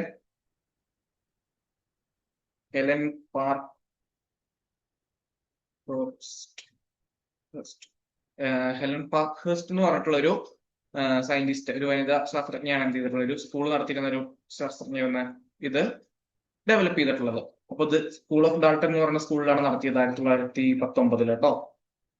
അപ്പൊ ഇവിടെ എന്താണ് സ്റ്റുഡന്റ് സെന്റേർഡ് ആയിട്ട്, അതായത് ഇൻഡിവിജ്വൽ ലേണിങ്ങിനെ, ഓരോ കുട്ടികളുടെ ഇൻഡിവിജ്വൽ ആയിട്ടുള്ള ലേണിങ്ങിന് ഇമ്പോർട്ടൻസ് കൊടുത്തിട്ടുള്ള ഒരു മെത്തേഡാണ് എന്ത്, Dalton method. Student centred educational approach where child work independently get their own assignments. Teacher എന്ത് ചെയ്യും, അസൈൻമെന്റ്സ് അല്ലെങ്കിൽ കോൺട്രാക്ട്സ് കൊടുത്ത് കുട്ടികൾ ഇൻഡിപെൻഡന്റ്ലി വർക്ക് ചെയ്യും. ടീച്ചർ എന്തായിട്ട് വർക്ക് ചെയ്യും, ആക്ട് ആവും. അവിടെ ഒരു ഗൈഡിന്റെ രൂപത്തിൽ മാത്രമേ ടീച്ചർ ആക്ട് ആവുള്ളൂ. കൂടുതലൊന്നും ടീച്ചർ ചെയ്യില്ല, കുട്ടികളായിരിക്കും എന്ത് ചെയ്യുന്ന കൂടുതൽ കാര്യങ്ങളും ചെയ്യുന്നുണ്ടാവുക. ഇതൊക്കെ തമ്മിൽ പരസ്പരം സാമ്യം ഉണ്ടായിരിക്കും, കാരണം ഇതെല്ലാം ചൈൽഡ് സെന്റേർഡ് മെത്തേഡാണ്. ചെറിയ ചെറിയ മാറ്റങ്ങൾ ഉണ്ടായിരിക്കുള്ളൂ. ഇനി അനാലിസിസ് മെത്തേഡ്. അനാലിസിസ് മെത്തേഡ് എന്ന് പറഞ്ഞാൽ എന്താ, നമ്മൾ നേരത്തെ പറഞ്ഞ പോലെ കോംപ്ലക്സ് ടോപ്പിക് എന്ത് ചെയ്യും, ചെറിയ ചെറിയ കഷ്ണങ്ങളായിട്ട്. നമ്മൾ കഴിഞ്ഞ ക്ലാസ്സിൽ പറഞ്ഞു, അനാലിസിസ് എന്ന് പറഞ്ഞു കഴിഞ്ഞാൽ ഒരു സാധനം കഷ്ണാക്കുന്നതാണ് എന്ത്, അനാലിസിസ് മെത്തേഡ്. ഇനി ഇതേ സാധനം പീസ് ആക്കിയിട്ട് പഠിപ്പിക്കുന്നതിനുണ്ട് എന്താണ് പറയുന്നത്, സിന്തസിസ് മെത്തേഡ്. അപ്പൊ അനാലിസിസ് മെത്തേഡ് എന്ത് ചെയ്യും, കോംപ്ലക്സ് ടോപ്പിക്കിനെ ചെറുതായിട്ട് മാറ്റുന്നു. സിന്തസിസ് എന്താണ്, വലിയൊരു ടോപ്പിക്കിനെ ചെറിയ ചെറിയ കുറെ ടോപ്പിക്കുകൾ ചേർത്തിട്ട് വലിയൊരു കൺസെപ്റ്റ് ഉണ്ടാക്കിയെടുക്കുന്നു. ഓക്കെ, ഇതൊക്കെ വേഗം പറഞ്ഞു പോകുന്നത് അത്രയ്ക്ക് പറഞ്ഞ് മനസ്സിലാക്കാനുള്ള ഒരു കാര്യങ്ങളൊന്നും അല്ലാത്തതുകൊണ്ടാണ്. അപ്പോൾ എല്ലാവർക്കും അറിയുന്ന കാര്യങ്ങൾ തന്നെയാണല്ലോ. അടുത്ത എന്താ, ഡിസ്കഷൻ മെത്തേഡ്. ഡിസ്കഷൻ മെത്തേഡ് എന്താ, ഒന്നുമല്ല, നമ്മൾ പരസ്പരം ഡിസ്കസ് ചെയ്തിട്ട് കുട്ടികൾ പരസ്പരം എന്ത് ചെയ്യും, ഡിസ്കസ് ചെയ്യും. ടീച്ചർ അതിന്റെ ഇടയിൽ ഒരു ഫെസിലിറ്റേറ്റർ ആയിട്ട് അല്ലച്ചൊരു മെന്റർ പോലെ ആക്ട് ചെയ്യും, ജസ്റ്റ് നോക്കി നിൽക്കും. ടീച്ചർ കുട്ടികൾ എന്ത് ചെയ്യും, ഡിസ്കസ് ചെയ്തിട്ട് അതൊരു കൺക്ലൂഷൻ ഉണ്ടാക്കും. ഇനി ജിക്സോ മെത്തേഡ്. ജിക്സോ മെത്തേഡ് എന്ന് പറഞ്ഞാൽ എന്താ, ഒരു ടോപ്പിക്കിനെ പല പല കഷ്ണങ്ങളാക്കി മാറ്റിയിട്ട് ഓരോ ഗ്രൂപ്പിനോ അല്ലെങ്കിൽ ഓരോ കുട്ടികൾക്കും എന്ത് ചെയ്യും, ഒരു യൂണിറ്റ്. നമ്മൾ സെമിനാർ കൊടുക്കില്ലേ ടീച്ചർമാര്, ഓരോ ഭാഗങ്ങളും ഓരോ ബെഞ്ചാണ് ചെയ്യേണ്ടത്. വലിയൊരു പാഠം ഉണ്ട് വിചാരിച്ചോ, ആ പാഠത്തെ ഇത്ര വലിയൊരു പാഠം, ആ പാഠത്തെ ഇത് ഫസ്റ്റ് ബെഞ്ച് ചെയ്യണം, ഇത് സെക്കൻഡ് ബെഞ്ച്, ഇത് തേർഡ് ബെഞ്ച്, ഇത് ഫോർത്ത് ബെഞ്ച്. എന്നിട്ട് എന്ത് ചെയ്യും, ഓരോ ബെഞ്ചും ഇതേപോലെ സെമിനാർ വന്നിട്ട് അവതരിപ്പിച്ചിട്ട് ലാസ്റ്റ് എന്ത് ചെയ്യും, എല്ലാ കുട്ടികൾക്കും എന്ത് ചെയ്തു, ഈ പാഠം മൊത്തം പല ഭാഗങ്ങളിലൂടെ മനസ്സിലാക്കി. അതാണ് എന്ത്, ജിക്സോ മെത്തേഡ്. ഓക്കെ, അത് ഡൗട്ട് ഒന്നുമില്ലല്ലോ. അതേപോലെ എന്തുണ്ട് വേറെ, റോൾ പ്ലേ മെത്തേഡ് ഉണ്ട്, അതേപോലെ ഡയറക്റ്റ് മെത്തേഡ് ഉണ്ട്. ഡയറക്റ്റ് മെത്തേഡ് എന്ന് പറഞ്ഞു കഴിഞ്ഞാൽ ടീച്ചർ ഡയറക്റ്റ് പറഞ്ഞ് കുട്ടികളെ കൊണ്ട് പഠിപ്പിക്കുന്ന അങ്ങനത്തെ കുറച്ച് കാര്യങ്ങളൊക്കെ ഉണ്ട്. ഓക്കെ, ഇതാണ് എന്ത്, മെയിൻ ആയിട്ടുള്ള സ്റ്റുഡന്റ് സെന്റർ അപ്രോച്ച്. ഇനി ടീച്ചർ സെന്റേർഡ് അപ്രോച്ച് കൂടി ജസ്റ്റ് ഒന്ന് പറഞ്ഞു പോവാം. അധികമൊന്നുമില്ല, കുറച്ച് കാര്യങ്ങളൊന്നും ഉള്ളു. ആദ്യം വരുന്ന എന്താ, ലെക്ചർ മെത്തേഡ്. നമുക്ക് എല്ലാവർക്കും അറിയാം എന്താ, കോളേജിൽ എത്തിക്കഴിഞ്ഞാൽ എപ്പോഴും കേൾക്കുന്ന കാര്യമാണ് എന്ത്, ലെക്ചർ. ലെക്ചർ എന്ന് പറഞ്ഞാൽ ഒരു സാർ ഉണ്ടാവും, ഒരു സാർ അവിടെ ഇരുന്നിട്ട് ഓരോ കാര്യങ്ങൾ ഇങ്ങനെ പറയുന്നുണ്ടാവും. അത് കഴിഞ്ഞ് കഴിഞ്ഞാൽ എന്ത് ചെയ്യും, സാറ് പോവുകയും ചെയ്യും. നമുക്ക് നമ്മളുടേതായിട്ടുള്ള ലെക്ചർ നോട്ട് അതിൽ എഴുതിയെടുക്കാം. അപ്പൊ ഇത് ആരാ ഡെവലപ്പ് ചെയ്തതെന്ന് പറഞ്ഞു കഴിഞ്ഞാൽ സോക്രട്ടീസ് ആട്ടോ. ഓക്കെ, സോക്രട്ടസ് ആണ് എന്ത് ഡെവലപ്പ് ചെയ്തിട്ടുള്ളത്. ജസ്റ്റ് പറഞ്ഞു പോകുന്നത് മാത്രം. അപ്പൊ അത്രയും ഇത് നമ്മൾ എല്ലാവർക്കും അറിയുന്നതുകൊണ്ട് എന്തായിരിക്കും ഇത്, സോക്രട്ടീസ് എന്നൊക്കെ പറഞ്ഞു കഴിഞ്ഞാൽ ഓൾഡസ്റ്റ് ടീച്ചിങ് മെത്തേഡ് ആണ് എന്ത്, ലെക്ചർ മെത്തേഡ്. ഓക്കെ, ഇവിടെ ശരിക്കും എന്താ നടക്കുന്നുണ്ടാവുന്നത്, റോട്ട് ലേണിംഗ് അല്ലേ. റോട്ട് ലേണിംഗ് ആണ് എന്ത് ഇവിടെ നടക്കുന്നുണ്ടാവുന്നത്. അപ്പോ ടീച്ചർ പറയുന്നു, കുട്ടി കേൾക്കുന്നു, അതല്ലേ റോട്ട് ലേണിംഗ്. ഇനി ഇതില് മെയിൻ ആയിട്ട് നമുക്ക് പറയുന്നത് ഇത് എത്ര മോശമാണോ എന്ന് വെച്ച് കഴിഞ്ഞാല്, അങ്ങനെ പ്രാക്ടിക്കൽ സബ്ജക്റ്റുകളൊന്നും ഇല്ലാത്ത വിഷയങ്ങളൊക്കെ, അതായത് ഇപ്പൊ ഹിസ്റ്ററിക്ക് അതൊക്കെ എന്താണ്, ഹിസ്റ്ററിക്കൊക്കെ ലെക്ചർ മെത്തേഡാണ് ഏറ്റവും സ്യൂട്ടബിൾ ആയിട്ടുണ്ടായിരിക്കുന്നത്. ഓക്കെ, അടുത്തെന്താ, ഇത് story telling method. Story telling മെത്തേഡിൽ എന്താ ഉണ്ടാവുന്നത്, സ്റ്റോറി ടെല്ലിംഗ് മെത്തേഡിൽ ടീച്ചർ വരുന്നു, ഒരു കഥ പറയുന്ന പോലെ ആ പാഠങ്ങൾ എടുത്തെടുത്ത് പോകുന്നു. ഓക്കെ, എന്താണ് അപ്പോ കൺസെപ്റ്റ്, ഒരു മോറൽ സ്റ്റോറിയിലൂടെ എന്താണ് കുട്ടികളിലേക്ക് എത്തിക്കുന്നതാണ് എന്ത്, സ്റ്റോറി ടെല്ലിംഗ് മെത്തേഡ്. നമ്മൾ ചെറിയ കുട്ടികളായിരിക്കുമ്പോൾ ഉണ്ടാവില്ലേ. അപ്പൊ ഈ സ്റ്റോറി ടെല്ലിംഗ് മെത്തേഡിന്റെ ഒരു ഇമ്പോർട്ടന്റ് എന്ന് പറഞ്ഞാൽ എന്താ, കുട്ടിയുടെ ഇൻട്രസ്റ്റ് എന്ത് ചെയ്യും, ഈ കഥ കേൾക്കാൻ എന്താണ് കൂടും അല്ലേ. നമ്മൾ ക്ലാസ്സിൽ ഒരു കഥ പറയാന്ന് പറഞ്ഞു കഴിഞ്ഞാൽ എല്ലാ കുട്ടികളും നോക്കിയിരിക്കും. ഇത്രയും കാലം നോക്കാത്ത കുട്ടി വരെ എന്ത് ചെയ്യും, അതിലേക്ക് നോക്കിയിരിക്കും. ഓക്കെ, അപ്പൊ കുട്ടിയുടെ എൻഗേജ്മെന്റും എന്ത് ചെയ്യും, ക്ലാസ്സിലുള്ള എൻഗേജ്മെന്റും ഇതില് കൂടുതലായിരിക്കും. ഇനി ടെക്സ്റ്റ് ബുക്ക് മെത്തേഡ് എന്ന് പറഞ്ഞു കഴിഞ്ഞാൽ എന്താ, ഒരു ടെക്സ്റ്റ് ബുക്കിനെ ഫോളോ ചെയ്തിട്ട് അല്ലെങ്കിൽ ഒരു കരിക്കുലത്തിനെ കറക്റ്റ് അതേപോലെ ഫോളോ ചെയ്തിട്ട് എടുക്കുന്നതാണ് എന്ത്, ടെക്സ്റ്റ് ബുക്ക് മെത്തേഡ്. ഇതിനെന്ത് ചെയ്യണം, ഒരു പ്രീ പ്ലാനിങ് ഒന്നും വേണ്ട. കാരണം എന്താ, ഓൾറെഡി പ്ലാൻ ചെയ്തിട്ടുള്ളൊരു ടെക്സ്റ്റ് ബുക്ക് ഉണ്ട്. നമ്മൾ എങ്ങനെയൊക്കെ എടുക്കേണ്ടതെന്നുള്ള പുതുതായിട്ടൊരു പ്ലാനിങ് ഒന്നും വേണ്ട, ടെക്സ്റ്റിലൂടെ മാത്രം എടുത്തു പോയാൽ മതി. അപ്പൊ നമ്മൾ മെയിനായിട്ട് അതൊന്നും ഉപയോഗിക്കും. ശരിക്കും അത് അത്ര ഒരു നല്ല മെത്തേഡ് അല്ല. കാരണം ടെക്സ്റ്റ് ബുക്കിൽ മാത്രം പറഞ്ഞു പോകാനാണെന്ന് വെച്ചാൽ പഠിപ്പിക്കേണ്ട കാര്യമില്ലല്ലോ. നമ്മള് പുറമേ ഉള്ള കുറെ മോറൽ വാല്യൂസും കൂടി നമുക്ക് പഠിപ്പിക്കേണ്ട ആവശ്യമുണ്ട് അല്ലേ. ഓക്കെ, ഇനി അടുത്തത് എന്താ, ഡെമോൺസ്ട്രേഷൻ മെത്തേഡ്. ടീച്ചർ എന്ത് ചെയ്യാണ്, ഓരോ എക്സാമ്പിൾസ് അല്ല ഓരോ എക്സ്പെരിമെന്റ്സ് ടീച്ചർ ആട്ടോ ഡെമോൺസ്ട്രേറ്റ് ചെയ്യും. ആര്? ടീച്ചർ, കുട്ടിയല്ല.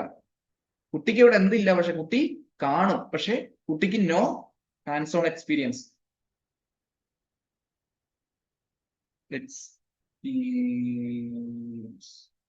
ഓക്കെ, കുട്ടിക്ക് എന്തില്ല? ഹാൻഡ്സ് ഓൺ എക്സ്പീരിയൻസ് ഇല്ല. കുട്ടി കാണൽ മാത്രമേ ഉണ്ടാവുള്ളൂ. ഡെമോൺസ്ട്രേറ്റ് ചെയ്യുന്നത് ടീച്ചറാണ്. പക്ഷെ എന്താണ്, കുട്ടി ഒരു സേഫ് ലേണിംഗ് ആണ് ഇവിടെ നടക്കുന്നത്. കുട്ടി നേരിട്ട് ചെയ്യുന്നില്ല. ഈ ചെറിയ കുട്ടികൾക്കൊക്കെ ഈ ആസിഡ് വെച്ചിട്ടുള്ള കാര്യങ്ങളൊക്കെ ചെയ്തു കൊടുത്തു കഴിഞ്ഞാൽ, എക്സ്പീരിമെന്റ്സ് ഒക്കെ ചെയ്തു കൊടുത്തു കഴിഞ്ഞാൽ പ്രശ്നമല്ല. അപ്പൊ എന്താണ് ഇവിടെ നടക്കുന്നത്? ഒരു സേഫ് ലേണിംഗ്. ഓക്കെ, ഒരു സേഫ് ലേണിംഗ് ആണ് ഇവിടെ നടക്കുന്നത്. ഇനി ഇത് കുറച്ചുകൂടി കുട്ടികളിൽ ഒരു ശാസ്ത്രീയ ബോധം വളർത്താനൊക്കെ ആയിട്ട് നമുക്ക് ഉപയോഗിക്കാൻ പറ്റും.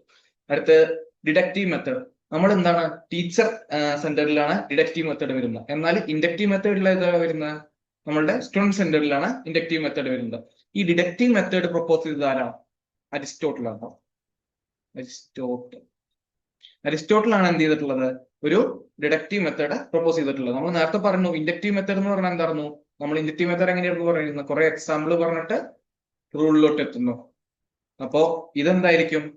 ഒരു റൂള് പറഞ്ഞിട്ട് അതിന്റെ എക്സാമ്പിൾസ് കുട്ടികളെ കൊണ്ട് കണ്ടുപിടിപ്പിക്കും. ഓക്കെ, ഇപ്പൊ ഞാൻ പറയുകയാണ് നേരത്തെ പറഞ്ഞ പോലെ a+b² എന്നുള്ളൊരു ഇത് equal to a² + b² + 2ab ആണ്. ഇനി എന്ത് ചെയ്യും? ടീച്ചർ കുട്ടികളെ കൊണ്ട് 3+5² ചെയ്യിപ്പിക്കും, 41 + 7² ചെയ്യിപ്പിക്കും. ഓക്കെ, ഇതാണ് എന്ത്? എക്സാമ്പിൾസ്. ഇത് റൂള്. ഓക്കെ, ലാസ്റ്റ് വരുന്നത് ട്യൂട്ടോറിയൽ മെത്തേഡ്. ട്യൂട്ടോറിയൽ മെത്തേഡ് എന്ന് പറഞ്ഞു കഴിഞ്ഞാൽ ഒരു റെമീഡിയൽ ടീച്ചിങ് ആണ് അവിടെ നടക്കുന്നത്. നമ്മൾ ഈ ട്യൂഷനൊക്കെ പോകില്ലേ, ഒരു ട്യൂഷനൊക്കെ പോകുക എന്ന് പറഞ്ഞു കഴിഞ്ഞാൽ വീണ്ടും ഒരു ടീച്ചിങ് അല്ലേ നടക്കുന്നത്? റീടീച്ചിങ് അല്ലേ? റീടീച്ചിങ് അഥവാ റെമീഡിയൽ ടീച്ചിങ് അല്ലേ അവിടെ നടക്കുന്നത്? റെമീഡിയൽ ടീച്ചിങ് ആണ് നടക്കുന്നത്. വീണ്ടും ഓരോ കുട്ടിയുടെ ഇൻഡിവിജ്വൽ ആയിട്ട് നോക്കിയിട്ട് ആ കുട്ടിക്ക് എന്താണ് ആവശ്യം, ആ കുട്ടിയുടെ എവിടേക്കാണ് ലേണിംഗ് ഗ്യാപ്പ് വന്നിട്ടുള്ളത് നോക്കിയിട്ട് നമ്മൾ കുട്ടിയെ പഠിപ്പിക്കുന്നതാണ് എന്ത്? Tutorial method. അപ്പൊ എന്താണ്, ഓരോ കുട്ടീനെ ഇൻഡിവിജ്വൽ ആയിട്ട് പഠിപ്പിക്കാൻ എന്ത് വേണ്ടി വരും? ഇവിടെ കൂടുതൽ ടൈം വേണ്ടി വരും അല്ലേ? മോർ ടൈം, കൂടുതൽ ടൈം വേണ്ടി വരും. അപ്പോ ഒരു വലിയൊരു ക്ലാസ്സിലുള്ള ഭാഗങ്ങളിലിട്ട് ഒരു വലിയൊരു ക്ലാസ് ആണ് വിചാരിച്ചോ, അവിടെ വലിയൊരു ക്ലാസ്സിൽ എനിക്ക് എന്ത് ചെയ്യാൻ പറ്റില്ല? ഈ ട്യൂട്ടോറിയൽ മെത്തേഡ് സ്യൂട്ടബിൾ അല്ല, നോട്ട് സ്യൂട്ടബിൾ അല്ലെ? നമ്മളൊരു വലിയൊരു ക്ലാസ്സിനെ പഠിപ്പിക്കുമ്പോൾ അത് പറ്റില്ല. അതേപോലെ ഈ ലെക്ചർ മെത്തേഡും വലിയൊരു ക്ലാസ്സിനെ പഠിപ്പിക്കുമ്പോൾ പറ്റാത്തതാണ്. ഇത്രയും കാര്യങ്ങളാണ് എന്ത്, നമ്മളുടെ ടീച്ചർ സെന്റർ മെത്തേഡില് വളരെ ഇമ്പോർട്ടന്റ് ആയിട്ട് നമുക്ക് ജസ്റ്റ് ഒന്ന് നോക്കി പോകാനുള്ളത്.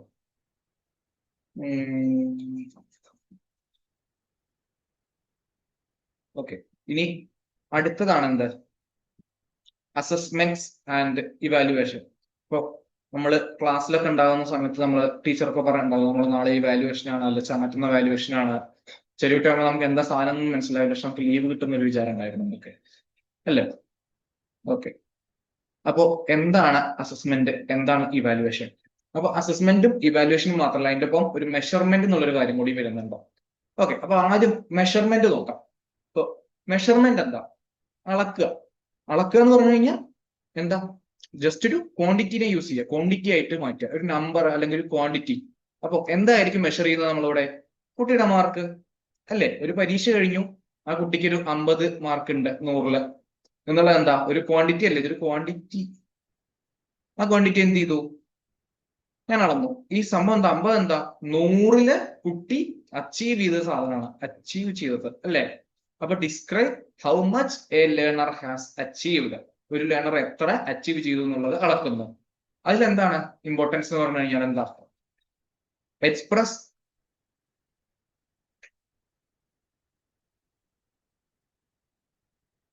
Okay, express learning in numbers or score.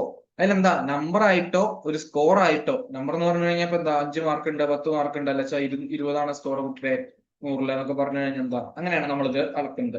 അപ്പൊ നമുക്ക് എന്ത് ചെയ്യാം? Free from personal bias or opinion. ഇങ്ങനെ കറക്റ്റ് മാർക്ക് ആവുകൊണ്ട് എന്താ?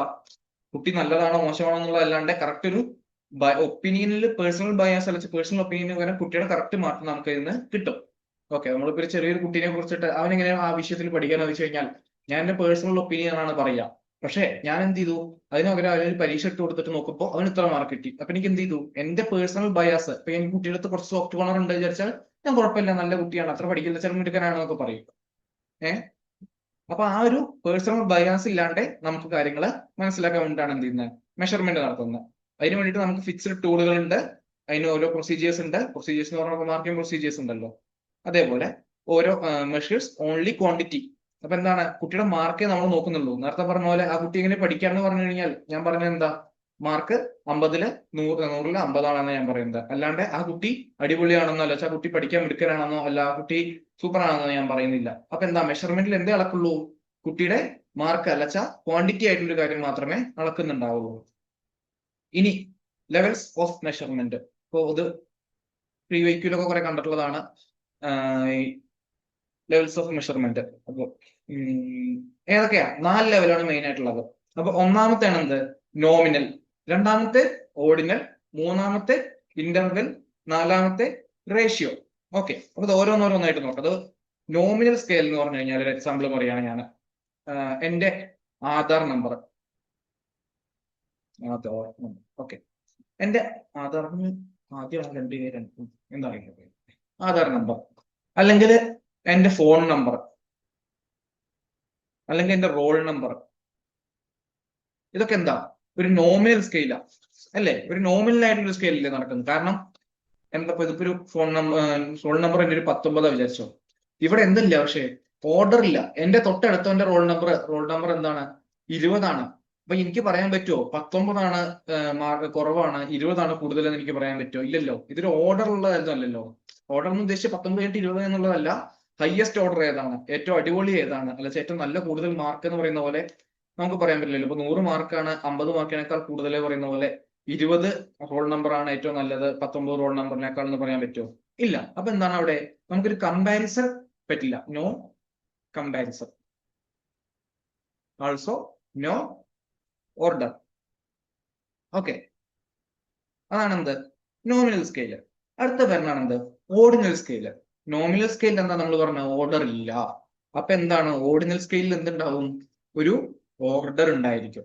അപ്പൊ ഓർഡർ ഉള്ള, ഓക്കെ, ഓർഡർ ഉള്ള ഒരു സ്കെയിലാണ് എന്താ പറയുന്നത്, ഇപ്പൊ 1 കഴിഞ്ഞിട്ട് 2 ആണെന്നുള്ളത് കറക്റ്റ് നമുക്കറിയാം. ഇപ്പൊ 2 മാർക്കാണ് 1 മാർക്കിനേക്കാൾ കൂടുതൽ എന്ന് നമുക്കറിയാം. ഇപ്പൊ ഒരു റാങ്ക് വിചാരിച്ചോ, റാങ്ക്, എക്സാമ്പിളിന് റാങ്ക് എന്ന് പറയാം. ഓക്കെ, ഞാനൊരു പരീക്ഷ എഴുതി, ആ പരീക്ഷയിൽ എനിക്ക് റാങ്ക് ഒരു 15 വന്നത്. ഓക്കെ, 15 വന്ന് എനിക്ക് എന്തുണ്ട്, ഒരു 47 എന്റെ മാർക്ക്. എന്നാ 16 കിടക്കുന്നവന്റെ മാർക്ക് 40 ഉള്ളൂ. എന്നാ 14 കിടക്കുന്നവന്റെ മാർക്കോ ഒരു 70 ഉണ്ട്. ഇങ്ങനെ വന്നൂടെ, വരാം. അപ്പോ ഇവര് തമ്മിലുള്ള ഗ്യാപ്പും കറക്റ്റ് ആണോ? അല്ലല്ലോ. അല്ലേ, ഇവര് തമ്മിലുള്ള ഗ്യാപ്പ് എന്താണ്, ഈക്വൽ അല്ല. അപ്പൊ എന്തായിരിക്കും, ഇവര് തമ്മിലുള്ള ഗ്യാപ്പ് ഈക്വൽ ആയിരിക്കില്ല, പക്ഷെ ഇവർക്കൊരു ഓർഡർ ഉണ്ട്. ഓക്കെ, ഓർഡർ ഉണ്ട്, പക്ഷെ ഇന്റർവെൽ എന്തല്ല, ഈക്വൽ അല്ല. അപ്പൊ ഇന്റർവെൽ ഈക്വൽ ആയിട്ടുള്ള സ്കെയിലിനെ നമ്മൾ എന്ത് പറയും, ഇന്റർവെൽ സ്കെയിൽ. ഓക്കെ, അവർക്കിടയിലുള്ള ഇന്റർവെൽ എന്താ, ഈക്വൽ. ഇപ്പൊ ഞാൻ പറയാണ് ഹൈറ്റ് അല്ല ടെമ്പറേച്ചർ നോക്കാം. 0 ഡിഗ്രി കഴിഞ്ഞിട്ട് എന്തുണ്ടാവുള്ളൂ, അടുത്തത് 1 ഡിഗ്രി, അടുത്തത് 2 ഡിഗ്രി, 3 ഡിഗ്രി, 4 ഡിഗ്രി, 5 ഡിഗ്രി, അങ്ങനെ ആയിട്ട് പോകും അല്ലേ. ഓക്കെ, അപ്പൊ എന്താണ് ഇതിന്റെ ഇടയിലുള്ള ഒരു ഇന്റർവെല്ല് ഈക്വൽ ആയിരിക്കും. ഇവിടെ ഒന്നാണ് ഗ്യാപ്പ്, ഇവിടെ ഒന്നാണ് ഗ്യാപ്പ്, ഇവിടെ ഒന്നാണ് ഗ്യാപ്പ്. പക്ഷെ ഇവിടെ ഇമ്പോർട്ടന്റ് ആയിട്ടുള്ള ഒരു കാര്യം എന്ന് പറഞ്ഞു കഴിഞ്ഞു കഴിഞ്ഞാല്, ഇപ്പൊ ടെമ്പറേച്ചറിന്റെ എക്സാമ്പിൾ എടുത്തോ, ഇവിടെ 0 എന്നുള്ളത് ആർബിറ്ററി ആണ്. ഓക്കെ, 0 എന്ന് പറഞ്ഞു കഴിഞ്ഞാൽ വളരെ ഇമ്പോർട്ടന്റ് ആയിട്ടുള്ള വാക്കാണ്. 0 ഈസ് ആർബിറ്ററി. ആർബിറ്ററി എന്ന് പറഞ്ഞു കഴിഞ്ഞാൽ എക്സാമ്പിളിന് ടെമ്പറേച്ചർ ഞാൻ പറയാണ് 0 ഡിഗ്രി സെൽഷ്യസ് ആണ് എന്ന് പറഞ്ഞു കഴിഞ്ഞാൽ അവിടെ ടെമ്പറേച്ചർ ഇല്ല എന്നല്ലല്ലോ അതിന്റെ അർത്ഥം. അവിടെയുള്ള ടെമ്പറേച്ചർ 0 ഡിഗ്രിയാണ്. അപ്പൊ 0 ഡിഗ്രി കെൽവിൻ ആണ് വിചാരിച്ചോ. ടെമ്പറേച്ചർ എന്ന് പറഞ്ഞ സാധനമേ ഇല്ല എന്നല്ലല്ലോ അതിന്റെ അർത്ഥം. അവിടുത്തെ കെൽവിൻ എന്നുള്ളതിന്റെ അളവ് 0 ഡിഗ്രി എന്നാണ്. അപ്പൊ എന്താണ്, ഒരു 0 എന്നുള്ള സ്റ്റേജിലോട്ടാണ് പോകുന്നത്. 0 എന്നുള്ള ഒരു ലെവലിലോട്ടാണ് ഇവിടെ 0 എന്നുള്ളത് നമ്മൾ അർത്ഥാക്കുന്നത്. അല്ലാണ്ട് ഇല്ല എന്നുള്ളതല്ല. ഇപ്പൊ എന്റെ കയ്യിൽ 0 മിഠായി എന്ന് പറഞ്ഞു കഴിഞ്ഞാൽ എന്താ, അവിടെ ഇല്ല എന്നല്ലേ. പക്ഷെ ഇവിടെ എന്താണ്, 0 എന്ന് പറഞ്ഞു കഴിഞ്ഞാൽ ഒരു ലെവലിലോട്ടായിട്ടാണ് കണക്ട് ആക്കുന്നത്. ഓക്കെ, അപ്പൊ നമ്മൾ എന്ത് ഇമ്പോർട്ടന്റ് ആണ്, 0 ഈസ് ആർബിറ്ററി ഹിയർ. ഇന്റർവെൽ സ്കെയിലില് 0 എന്താണ്, ഒരു ആർബിറ്ററി വാല്യൂ ആയിട്ടാണ് എന്ത് ചെയ്യുന്നത്, ആക്ട് ചെയ്യുന്നത്. ഓക്കെ, ഡൗട്ട് ഇല്ലല്ലോ. ഇനി ലാസ്റ്റ് വരണാണ് എന്ത്, നമ്മളുടെ റേഷ്യോ സ്കെയിൽ. റേഷ്യോ സ്കെയിൽ ഞാൻ എക്സാമ്പിൾ പറയുകയാണെന്ന് വെച്ചാൽ ഒരു വെയിറ്റ് വിചാരിച്ചു, ഒരു സാധനത്തിന്റെ വെയിറ്റ് ഞാൻ പറയാണ് 0 0 kg ആണ്. 0 kg എന്ന് പറഞ്ഞാൽ എന്താ? 0 kg എന്ന് പറഞ്ഞ സാധനം ഉണ്ടോ? ഇല്ല. അപ്പൊ എന്താ? 0 എന്നുള്ളത് നത്തിങ് ആയിട്ടാണ്. അത് വെച്ചാൽ ഒരു നത്തിങ് അല്ലെങ്കിൽ ഒരു ആബ്സല്യൂട്ട്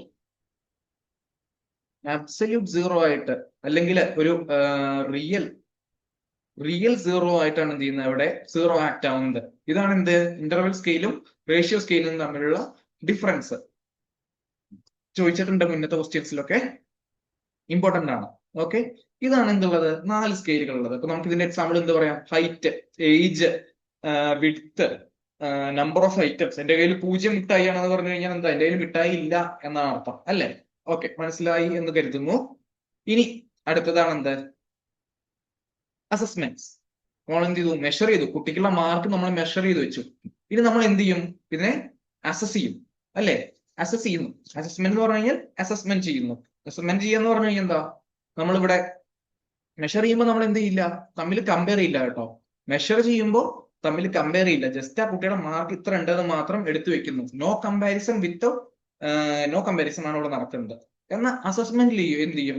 ഏതിലൊക്കെയാണ് ആ കുട്ടിക്കോ ഏതൊക്കെ മാർക്ക് എന്ന് നമ്മൾ അസസ് ചെയ്യുന്നു. അതായത് ഒരു ആവറേജ് മാർക്ക് നോക്കിയിട്ട് അതിനേക്കാൾ കൂടുതലാണോ കുറവാണോ എന്നുള്ളത് നമ്മൾ എന്ത് ചെയ്യുന്നു? അസസ് ചെയ്യുന്നു. അതാണ് എന്ത് ചെയ്യുന്നത്? അസസ്മെന്റിൽ ഉണ്ടാവുന്നത്. അപ്പോ assessment means collecting information about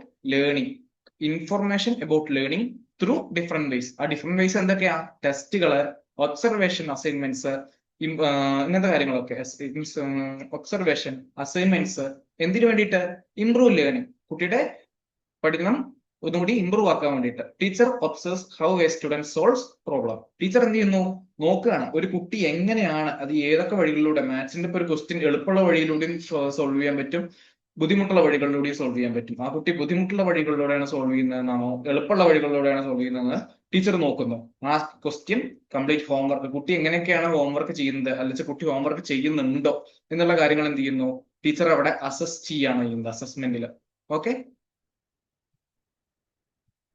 അപ്പൊ എന്തതിന്റെ ക്യാരക്ടറിസ്റ്റിക്സ്? അപ്പൊ quantitative as well as qualitative. അപ്പോൾ ക്വാളിറ്റേറ്റീവ് ആസ്പെക്റ്റിലാണ് കാര്യങ്ങൾ കൂടുതലായിട്ട് നോക്കുന്നത് നമ്മൾ. അതായത് നേരത്തെ പറഞ്ഞ പോലെ കുട്ടിയുടെ പഠന നിലവാരം എങ്ങനെയുണ്ട്, കുട്ടി എങ്ങനെയൊക്കെയാണ് കാര്യങ്ങൾ ചെയ്യുന്നത്. ഒരു മാർക്ക് നോക്കിയിട്ടല്ല, മാർക്കല്ല ഇവിടെ വാല്യൂ ചെയ്യുന്നത് കൂടുതലായിട്ട്. ആ കുട്ടിയുടെ കൂടുതൽ ഇമ്പ്രൂവ് ചെയ്യാൻ വേണ്ടിയിട്ട് എന്താണ് നോക്കുന്നത് എന്നുള്ള കാര്യങ്ങളാണ്. അതായത് ക്വാളിറ്റേറ്റീവ് ആയിട്ടുള്ള കാര്യങ്ങളായിരിക്കും കൂടുതൽ ഇമ്പോർട്ടൻസ് കൊടുക്കുന്നുണ്ടാവുന്നത്. Diagnosis of learning difficulties. ആ കുട്ടി ഒരു പരീക്ഷ എഴുതിയിട്ട് ആ കുട്ടിയുടെ മാർക്കുകൾ, അതായത് ഇപ്പോ പ്രോബ്ലംസ് സോൾവിങ് ഭാഗങ്ങളിലാണ് കുട്ടിക്ക് മാർക്ക് പോകുന്നത് എന്നാണോ, അല്ലെങ്കിൽ എസ്സേ ടൈപ്പ് ഭാഗങ്ങളിലാണ് കുട്ടിക്ക് മാർക്ക് പോകുന്നതാണോ എന്ന് നോക്കുന്നത്. അപ്പൊ ഇത് സ്കോളസ്റ്റിക് ആയിട്ടും അതേപോലെ കോസ്കോളസ്റ്റിക് ഏരിയാസിലും നമ്മൾ എന്ത് ചെയ്യും? ഇവാലുവേഷൻ ചെക്ക് ചെയ്യും. ഓക്കെ, ഡൗട്ട് ഇല്ലല്ലോ? ഇവാലുവേഷൻ അല്ല, സോറി, അസസ്മെന്റ്. അപ്പൊ കുറച്ച് ടൈപ്പ് അസസ്മെന്റുകൾ ഉണ്ട്. മെയിൻ ആയിട്ട് ഒരു 4 ടൈപ്പ് അസസ്മെന്റ് ആണ്. ഒന്നാമത്തേന്ന് പറഞ്ഞു കഴിഞ്ഞാൽ ഫോർമേറ്റീവ് അസസ്മെന്റ്. രണ്ടാമത്തേന്ന് പറഞ്ഞു കഴിഞ്ഞു കഴിഞ്ഞാൽ സമ്മേറ്റീവ് അസസ്മെന്റ്. മൂന്നാമത്തെ സെൽഫ് അസസ്മെന്റ്. നാലാമത്തെ ഡയഗ്നോസ്റ്റിക് അസസ്മെന്റ്. ഓക്കെ, നോക്കാം. അപ്പൊ ഒന്നാമത്തെ വരുന്ന എന്താ? ഫോർമേറ്റീവ് അസസ്മെന്റും രണ്ടാമത്തെ സമ്മേറ്റീവ് അസസ്മെന്റും. അപ്പൊ തമ്മിൽ നോക്കൂ. ഇതിലെന്താ? ഇതിന് ഫോർമേറ്റീവ് എന്ന് പറഞ്ഞു കഴിഞ്ഞാൽ എന്താണ്? Increase quality. എന്തിനു വേണ്ടിയിട്ടാണ് നോക്കുന്നത്? കുട്ടിയുടെ ക്വാളിറ്റി കൂട്ടാൻ വേണ്ടിയിട്ട്. സമ്മേറ്റീവ് എന്ന് പറഞ്ഞു കഴിഞ്ഞാൽ എന്താ? Judge quality. നമ്മള് ഫോർമേറ്റീവ് ചെയ്തിട്ട് കുട്ടിയുടെ ക്വാളിറ്റി നോക്കുന്നു, സമ്മേറ്റീവ് ചെയ്തിട്ട് കുട്ടിയുടെ ക്വാളിറ്റി ജഡ്ജ് ചെയ്യുന്നു. ഇൻക്രീസ് ചെയ്യുന്നു, ജഡ്ജ് ചെയ്യുന്നു. ഇതാണ് എന്താ ഇവിടെ മെയിൻ ആയിട്ടുള്ള ഡിഫറൻസ്. അപ്പൊ ഓരോന്ന് നോക്കാം. ഫോർമേറ്റീവ് എന്ന് പറഞ്ഞു കഴിഞ്ഞാൽ എന്തായിരുന്നു? നമ്മൾ നേരത്തെ പറഞ്ഞു, ഫോം ചെയ്ത് വരുന്നതാണ് എന്ത്? ഫോർമേറ്റീവ്. ഡ്യൂറിങ് എപ്പോ? ക്ലാസ്സിൽ ടീച്ചിങ് ലേണിംഗ് പ്രോസസ് അഥവാ ക്ലാസ് റൂമിൽ എന്ത് ചെയ്യും? ടീച്ചർ മോണിറ്റർ ചെയ്തിട്ട് ഓരോ സ്റ്റുഡന്റിന്റെയും പ്രോഗ്രസ് നോക്കുന്നതാണ് എന്ത്? Formative assessment. അതൊരു കണ്ടിന്യൂസ് ആയിട്ടുള്ള പ്രോസസ്സാണ്. അതെന്താ? ഒറ്റയടിക്ക് ലാസ്റ്റ് ഒറ്റ സ്റ്റെപ്പിൽ തീരുന്നതല്ല. ഓരോ ക്ലാസ് കഴിയുമ്പോഴും, ഓരോ വർക്ക് കഴിയുമ്പോഴും, ഓരോത് കഴിയുമ്പോഴും ടീച്ചർ വീണ്ടും നോക്കി കുട്ടീനെ ഇമ്പ്രൂവ് ചെയ്ത് കൊണ്ടിരുന്നതാണ് എന്ത്? Formative assessment. അതിലെന്താണ്? ഫീഡ്ബാക്ക് ഓറിയന്റഡ് ആയിരിക്കും മെയിൻ ആയിട്ട്. ഓരോ ക്ലാസ് കഴിയുമ്പോഴും കുട്ടിയുടെ ഫീഡ്ബാക്ക് നോക്കും ആ ക്ലാസ്സിനെ കുറിച്ചിട്ട്. ആ കുട്ടിക്ക് മനസ്സിലായിട്ടില്ലേ, ആ ക്ലാസ് കുറച്ചേ മനസ്സിലായിട്ടുള്ളൂ, എന്താണ് ചെയ്യേണ്ടത്, ടീച്ചറെ കൂടുതൽ മനസ്സിലാക്കാൻ വേണ്ടിയിട്ട് ചെയ്യേണ്ടതെന്ന് ടീച്ചർ നോക്കണം. അതേപോലെ എന്താ? Flexible and informal. ഇതൊരു ഇൻഫോർമൽ ആയിട്ടുള്ളതാണ്. അതായത് കൂടുതൽ കാര്യങ്ങൾ ഫോർമൽ ആയിട്ടുള്ള ഒരു എക്സാമിലോട്ടോ ഫോർമൽ ആയിട്ടുള്ള ഒരു പാറ്റേണിലോട്ടോ ഈ കാര്യങ്ങൾ പോകില്ല. അതേപോലെ സ്റ്റുഡന്റ് സെന്റേഡ് ആണ്. ടീച്ചറുടെ പഠനം മാറ്റാൻ വേണ്ടിയിട്ടല്ല, ടീച്ചറെ കൂടുതൽ ഇമ്പോർട്ടന്റ് ആക്കി ഇമ്പ്രൂവ് ആക്കാൻ വേണ്ടിയിട്ടല്ല, കുട്ടിയെ കൂടുതൽ ഇമ്പ്രൂവ് ആക്കാൻ വേണ്ടിയിട്ടാണ് ടീച്ചർ ഇവിടെ നോക്കേണ്ടത്. അപ്പോ അതിന് എന്തൊക്കെ നോക്കുന്നത്? എക്സാമ്പിൾ നോക്കൂ. Class test. ഓരോ ക്ലാസ്സിൽ ഓരോ പാഠങ്ങൾ കഴിയുമ്പോൾ നമ്മൾ എന്ത് ചെയ്യും? ക്ലാസ് ടെസ്റ്റുകൾ ഇടും ടീച്ചർ. പക്ഷേ ഈ ക്ലാസ് ടെസ്റ്റ് എന്ത് ചെയ്യില്ല, ഒന്നിലും കൂടുതൽ കാര്യങ്ങൾ SSLC സർട്ടിഫിക്കറ്റിൽ ഒന്നിലും വരില്ലല്ലോ, എന്നുവെച്ചാൽ പ്ലസ് 2 സർട്ടിഫിക്കറ്റിൽ വരില്ല. ഷോർട്ട് ക്യൂസസ് ഇടും. അതേപോലെ ഹോംവർക്ക് തരുന്നത്, ഇതൊക്കെ എന്തിനാ? നമ്മളുടെ കുട്ടികളെ ഇമ്പ്രൂവ് ആക്കാൻ വേണ്ടിയിട്ട്. അതെന്ത് ചെയ്യില്ല, ഒരിക്കലും ഒരു ഫോർമൽ ആയിട്ടുള്ള ഒരു സർട്ടിഫിക്കറ്റില് ഈ സാധനം വരില്ല. അതേപോലെ ഗ്രൂപ്പ് ഡിസ്കഷൻസ്, ആക്ടിവിറ്റീസ്, ഇങ്ങനത്തെ കാര്യങ്ങളൊക്കെ ചെയ്യുന്നതുകൊണ്ട് എന്താണ്, കുട്ടീന്റെ അസസ്മെന്റ് നടത്താൻ ഒന്നും കൂടി എളുപ്പമായിരിക്കും. അടുത്ത വരുന്നതാണ് എന്ത്? Summative assessment. സമ്മേറ്റീവ് എന്ന് പറഞ്ഞു കഴിഞ്ഞാൽ സമ്മായിട്ട്, എന്നുവെച്ചാൽ ഏറ്റവും എൻഡ്. അപ്പോൾ നമ്മൾ ഒരു എക്സാമ്പിൾ പറയുന്നത് SSLC എക്സാം. SSLC എക്സാം എന്താണ്? ഒരു സമ്മേറ്റീവ് എക്സാം ആണ്. അല്ലച്ച +2 board exam. Okay, board exam എന്താണ്? ഒരു സമ്മേറ്റീവ് അസസ്മെന്റ് ആണ് നടക്കുന്നത്. കാരണം എന്താ? Done at the end of a learning period. അപ്പൊ end of the learning period അല്ലേ ഇത് നടക്കുന്നത്? ആണ്.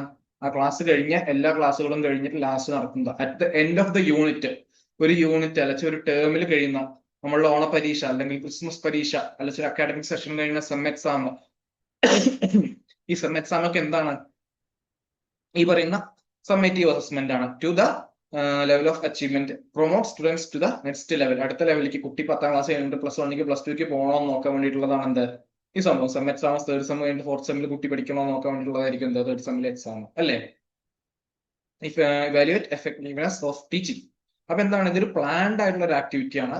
കുറച്ചും കൂടി ഫോർമൽ ആയിട്ടുള്ളതായിരിക്കും. ഇതെന്താണ്? ഇതിൽ പരീക്ഷയിൽ തോറ്റു കഴിഞ്ഞാൽ അത് എന്ത് വരും? സർട്ടിഫിക്കറ്റിൽ വരും. SSLC ഒരു വിഷയത്തിൽ തോറ്റു കഴിഞ്ഞാൽ സർട്ടിഫിക്കറ്റിൽ വരും. ക്വാണ്ടിറ്റേറ്റീവ് ആയിരിക്കും, കുറച്ചുകൂടി മാർക്കിന് ഇമ്പോർട്ടൻസ് കൊടുക്കുന്നതായിരിക്കും. പക്ഷേ ഫോർമേറ്റീവ് എന്ന് പറഞ്ഞു കഴിഞ്ഞാൽ മാർക്കിനായിരിക്കില്ല, ക്വാളിറ്റേറ്റീവോ, കുട്ടിയുടെ നിലവാരം ഉയർത്തി തരാൻ വേണ്ടിയിട്ട്. ഇതെന്ത് ചെയ്യും? പ്ലാൻഡ് ആൻഡ് സ്ട്രക്ചേർഡ് ആയിട്ടുള്ള ഒരു എക്സാംസ് ആയിരിക്കും ഉണ്ടായിരിക്കുന്നത്. അടുത്ത എന്താണ്? Self assessment. കുട്ടിയെ തന്നെ അസസ് ചെയ്യാണ്. കുട്ടിയെ തന്നെ വിലയിരുത്തുന്നു. എങ്ങനെയാ? Reflective and continuous process where learners analyse their own learning to grow improve. അതായത് കുട്ടിയെ തന്നെ വിലയിരുത്തിയിട്ട് കുട്ടിക്ക് എന്തൊക്കെ മാറ്റങ്ങൾ വരുത്തണം, കുട്ടിക്ക് എങ്ങനെ ഇംപ്രൂവ് ചെയ്യാം, കുട്ടിയുടെ ലേണിംഗ് എങ്ങനെ കൂട്ടാം എന്നുള്ളത് കുട്ടി തന്നെ മനസ്സിലാക്കുകയാണ്. Encourage independent learning. ഇപ്പൊ ഏത് അസസ്മെന്റാ ഇൻഡിപെൻഡന്റ് ലേണിംഗ് നോക്കുന്നത് ചോദിച്ചു കഴിഞ്ഞാൽ ഇൻഡിപെൻഡന്റ് ലേണിംഗ് ഇതിലാണ് വരുന്നത്, സെൽഫ് അസസ്മെന്റിലാണ് വരുന്നത്. അതുപോലെ improve self regulation and critical thinking. അതേപോലെ കോൺഫിഡൻസ് കൂട്ടും, കുട്ടിയെ ഒരു റിയലിസ്റ്റിക് ഗോളിലോട്ട് സെറ്റ് ചെയ്യാൻ വേണ്ടിയിട്ട് ഇത് ഹെൽപ്പ് ചെയ്യും അല്ലേ? 4ാമത് വരുന്നതാണ് ഡയഗ്നോസ്റ്റിക് അസസ്മെന്റ്. ഡയഗ്നോസ്റ്റിക് അസസ്മെന്റ് എന്ന് പറഞ്ഞു കഴിഞ്ഞാൽ കുട്ടിയുടെ നിലവാരം മനസ്സിലാക്കുന്നു. എങ്ങനെ? Type of assessment conducted to identify students learning difficulties, weakness and misconception. കുട്ടിക്ക് ഉണ്ടാകുന്ന പ്രശ്നങ്ങള്, കുട്ടിയുടെ ലേണിംഗ് ഗ്യാപ്പ്, പഠിക്കുന്ന കാര്യങ്ങളിൽ ഉണ്ടാകുന്ന അല്ലെങ്കിൽ പഠന വിദ്യാഭ്യാസത്തിലേതര കാര്യങ്ങളിൽ വരുന്ന കുട്ടിയുടെ പ്രശ്നങ്ങൾ, ഇതൊക്കെ നോക്കാൻ വേണ്ടിയിട്ട്, വീക്ക്നെസ് ഒക്കെ നോക്കാൻ വേണ്ടിയിട്ടാണ് എന്ത്? ഡയഗ്നോസ്റ്റിക് അസസ്മെന്റ് ചെയ്യുന്നത്. ഈ ഡയഗ്നോസ്റ്റിക് അസസ്മെന്റ് ചെയ്തിട്ട് നമ്മൾ എന്ത് ചെയ്യും? ആ കുട്ടിയുടെ ലേണിംഗ് ഗ്യാപ്സ് കണ്ടുപിടിച്ച് നമുക്ക് എന്ത് ചെയ്യും? ആ കുട്ടിയെ കുറച്ചും കൂടി ഉയർത്തി വരാൻ സാധിക്കും. ഓക്കെ, ഡൗട്ടില്ലല്ലോ? ഇതൊരു കണ്ടിന്യൂസ് പ്രോസസ് ആട്ടോ ഈ ഡയഗ്നോസ്റ്റിക് അസസ്മെന്റ് ഒക്കെ. അതേപോലെ ഇവാലുവേഷൻ. ഇവാലുവേഷൻ എന്ന് പറഞ്ഞു കഴിഞ്ഞാൽ എന്തായിരിക്കും? അപ്പോ ഇവാലുവേഷൻ എന്ന് പറഞ്ഞു കഴിഞ്ഞാൽ ഇവാലുവേറ്റ് ചെയ്യുന്നു. അതായത് ഒരു ഫൈനൽ ജഡ്ജ്മെന്റ്. നമ്മൾ ഈ കാര്യങ്ങളൊക്കെ ചെയ്തു. ആദ്യം മെഷർ ചെയ്തു കുട്ടിയുടെ മാർക്ക്, പിന്നെ കുട്ടിയുടെ മാർക്കിനെ അസസ് ചെയ്തു. കുട്ടിക്ക് എങ്ങനെയുണ്ട് മാർക്ക്, ഏതിലൊക്കെയാണ് കൂടുതൽ, ഏതൊക്കെയാണ് കുറവ് എന്നുള്ളതൊക്കെ മനസ്സിലാക്കി. ഏറ്റവും ലാസ്റ്റ് എന്ത് ചെയ്തു? കുട്ടിക്ക് ഇപ്പം നമ്മൾ ആദ്യം 50ആണ് മാർക്ക്, അല്ല 70 മാർക്ക് വിചാരിച്ചു. 70 മാർക്ക് 100 കിട്ടി. അത് മെഷർ ചെയ്തു. ഇനി ഒരു ആവറേജ് മാർക്ക് വന്നത് 50ആണ് 100. അത് മെഷർ ചെയ്തു, അസസ്മെന്റ് ചെയ്തു. ഏറ്റവും ലാസ്റ്റ് നമ്മൾ എന്ത് പറയുകയാണ്? കുട്ടി മിടുക്കനാണ്, മിടുക്കൻ. ഓക്കെ, മിടുക്കനാണ് എന്ന് പറയാണ്. അപ്പൊ എന്താണ്? ഇതാണ് എന്ത്? ഇവാലുവേഷൻ. ഇതാണ് എന്ത്? നമ്മളുടെ അസസ്മെന്റ്. ഇതാണ് എന്ത്? നമ്മളുടെ മെഷർമെന്റ്. ഓക്കെ, ഡൗട്ട് ഇല്ലല്ലോ? Evaluation means making final judgement or decision. Final ആയിട്ടൊരു judgement, decision about the learners performance, കുട്ടിയുടെ performance by combining results of മെഷർമെന്റിലും അസസ്മെന്റിലും കിട്ടിയ റിസൾട്ടുകൾ നമ്മൾ സംയോജിപ്പിച്ചുകൊണ്ട് എന്ത് പറയാണ്? ഇവാലുവേഷനിൽ ഒരു ഫൈനൽ ജഡ്ജ്മെന്റ് നടത്തുന്നതാണ് എന്ത്? ഇവാലുവേഷൻ. അടുത്തതാണെന്ത്?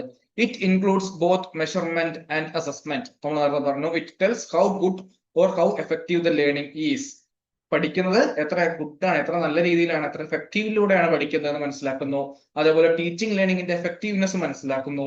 ടീച്ചർക്ക് ഉണ്ടാവുന്ന മെഷറിംഗ് അച്ചീവ്മെന്റ്, ലേണിംഗ് ഒബ്ജക്റ്റീവിലത്തെ മെഷറിംഗ് അച്ചീവ്മെന്റ് കുട്ടി അച്ചീവ് ചെയ്തോ എന്ന് മനസ്സിലാക്കുന്നു. Identify learning strengthness and weakness, കുട്ടിക്ക് ഉണ്ടാകുന്ന വീക്ക്നെസ് സ്ട്രെങ്ത്തുകൾ, ഏതിലൊക്കെയാണ് വീക്ക്നെസ് ഏതിലൊക്കെയാണ് സ്ട്രെങ്ത് എന്ന് മനസ്സിലാക്കാൻ സാധിക്കുന്നു. It considers aspects of learning, അതായത് ജസ്റ്റ് മാർക്ക് മാത്രം നോക്കാതെ ആ കുട്ടിയുടെ നോളേജ്, സ്കിൽസ്, ആറ്റിറ്റ്യൂഡ്സ്, ബിഹേവിയർ, ഈ കാര്യങ്ങളൊക്കെ കൂടി കൂട്ടിയിട്ടായിരിക്കണം എന്ത് ചെയ്യേണ്ടത്, ഇവാലുവേറ്റ് ചെയ്യേണ്ടത്. നമുക്ക് മാർക്ക് മാത്രം നോക്കിയിട്ടല്ല ഒരു കുട്ടിയെ ചെയ്യേണ്ടത്, ഒരു ഹോളിസ്റ്റിക് ഡെവലപ്മെന്റ് ആണ് നമ്മൾ എപ്പോഴും നോക്കേണ്ടത്, അല്ലേ? അപ്പോ ക്യാൻ ബി ഡൺ കണ്ടിന്യൂസ്ലി, അല്ലെങ്കിൽ അറ്റ് ദ എൻഡ് സമ്മേറ്റീവ്. നമുക്ക് എന്ത് ചെയ്യാം, ഓരോ പാഠം കഴിയുമ്പോഴും നമുക്ക് എന്ത് ചെയ്യാൻ പറ്റും, ഇതേപോലെ ഇവാലുവേഷൻ നടത്താൻ പറ്റും. അല്ലെങ്കിൽ എൻഡില് ഏറ്റവും ലാസ്റ്റ് ഒരു ബോർഡ് എക്സാം നടത്തുന്ന പോലെ ഇവാലുവേഷൻ നടത്താൻ പറ്റും. Includes numerical scores as well as qualitative judgement. അപ്പോ ന്യൂമറിക്കൽ സ്കോർസും ക്വാളിറ്റേറ്റീവ് ജഡ്ജ്മെന്റും അതിൽ ഉണ്ടാവുന്നു. ഇനി കുറച്ച് ക്വസ്റ്റ്യൻസ് നോക്കാം. Which of the following is a characteristics of formative evaluation? Formative evaluation എന്ന് വെച്ചാൽ എന്താ, ഫോം ചെയ്ത് വരുന്നത്, അതായത് കണ്ടിന്യൂസ് ആയിട്ട് വരുന്നോണ്ടാണ് എന്ത് ഫോർമേറ്റീവ് ഇവാലുവേഷൻ എന്ന് പറയുന്നത്, കുട്ടിയുടെ ക്വാളിറ്റി ഇൻക്രീസ് ചെയ്യാൻ വേണ്ടിയിട്ട്. അപ്പൊ എന്താണ്, it is conducted at end of the instructional period ആണോ, എൻഡിൽ ചെയ്യുന്ന ഏതാണെന്ന് സമ്മേറ്റീവ് ആണ്. It focus on monitoring students progress during learning process, അതാവാം അല്ലേ, അതാണ്.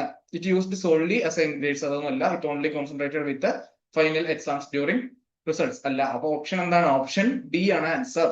അടുത്തത് എന്താണ്, which type of evaluation is aimed at assessing whether the learning objective have been achieved at the end of the course or unit. At the എൻഡിൽ വരുന്ന ഏതാണ്, summative evaluation. Which of the following is best describes diagnostic evaluation. Diagnostic evaluation നടത്തുന്നുണ്ട് നമുക്ക് എന്താ ഗുണം, diagnostic ചെയ്യുമ്പോൾ, diagnostic ആയിട്ടുള്ള assessment നടത്തുമ്പോൾ നമുക്ക് എന്താ കാര്യം, it assess students learning at the end of a course. It evaluates the effectiveness of a teacher's teaching method.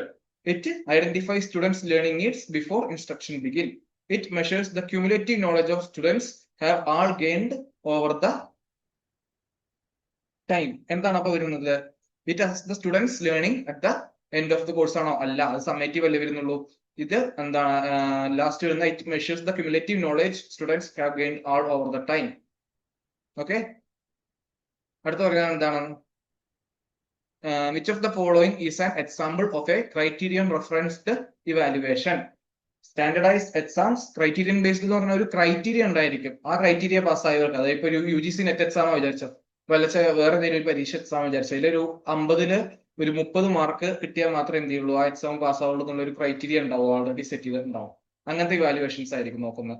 അപ്പൊ എന്തായിരിക്കും, comparing students across different schools ആയിരിക്കും. Assessing students based on their performance against a pre-defined standards. ഇതാവില്ലേ, ഒരു pre-defined ആയിട്ടുള്ള സ്റ്റാൻഡേർഡ്സിനെ against ആയിരിക്കും നമ്മൾ എന്ത് ചെയ്യുന്നത്, check ചെയ്യുന്നത്. ഏത് കുട്ടിക്ക് 30 ഉണ്ട്, ഏത് കുട്ടിക്ക് 30-ന് മുകളിൽ ഉണ്ടെന്നല്ലേ നമ്മൾ നോക്കുന്നത്. Ranking students based on their relative performance in a class ആയിരിക്കില്ലല്ലോ. Using national averages to determine students performance, അതും ആയിരിക്കില്ല. ഓക്കെ. അടുത്ത വരുന്ന ഏതാണ്, what is the main goal of process grading in education?